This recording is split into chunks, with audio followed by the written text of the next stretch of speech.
huwag ka mag-alala, ha? Hindi ka magtatagal dito. Gagawa ko ng paraan para makalabas ka agad, ha? Kung hindi dahil sa impact ng babae na yon, hindi ako mapupunta dito sa lugar na ito. Kung hindi niya tayo pinuntahan kanina at gumawa ng gulo doon, hindi ako makukulong dito. Nakita mo kung gaano kasama ng babaeng yun, anak.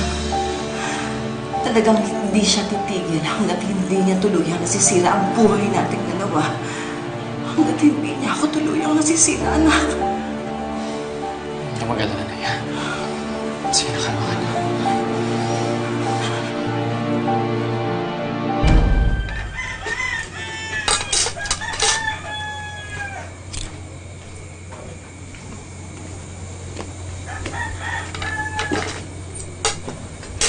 Karen! Rachel, bakit hindi mo pakiusapan yung Tita Ivy mo? Sigurado na ipapademanda niya si Aling Laura. Kasi di ba galit na galit siya doon. Susubukan mong kausapin si Tita Ivy. Pero hindi ko mapapangako na hindi siya magpa-file ng kaso. Huwag mong subukan, Rachel. Gawin mo. Siguraduhin mo. Karen, hindi ko naman hawak yung desisyon ni Tita Ivy. So ano, hahayaan mo na lang na makulong si Aling Laura? Hindi naman sa ganun. Alin ang hindi ko maiintindihan? Yung pang sarili mong galit kay Aling Laura? Halatang halata ka naman, Rachel. Natural, galit ka pa rin sa kanya kasi sinaktan niya ang Tita Ivy mo. Natural, sino ang pipiliin mo?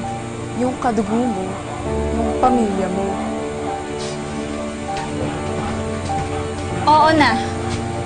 Galit nga ako kay nanay kasi nga muntik niya nang mapatay si Tita Ivy. Pero hindi naman ibig sa... Jun. Tama ka naman. Nasa kotira ka magalit kay nanay.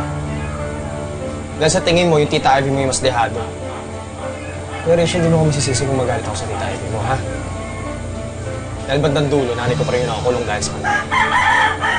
Si nanay pa rin yung mas dehado. Jun, tama na.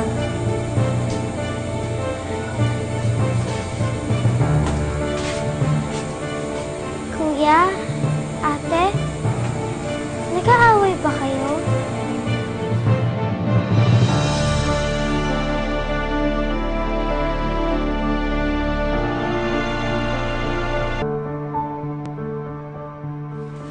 Tay?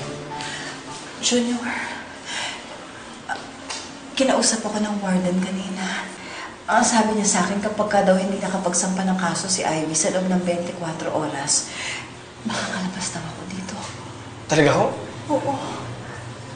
Kaya lang ang problema, alam ko, hindi niya papayagan na makakalabas ako dito. Gagawa ng paraan para maunahan niya tayo sa pagsampa ng demanda. Nay, huwag ka mag-alala, ha? Si Rachel pupuntahan ang Tita Ivy. May kiusap na yataras na yung kaso laban sa inyo. Talaga? Gagawin niya yun? Ay, oo. Siyempre ayaw naman ni Rachel na nakakulong kayo dito, eh.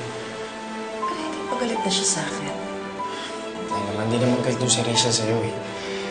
Mabigla lang yung siya nangyari kaya napagsalitaan kayo. Sana nga, anak. Sana nga.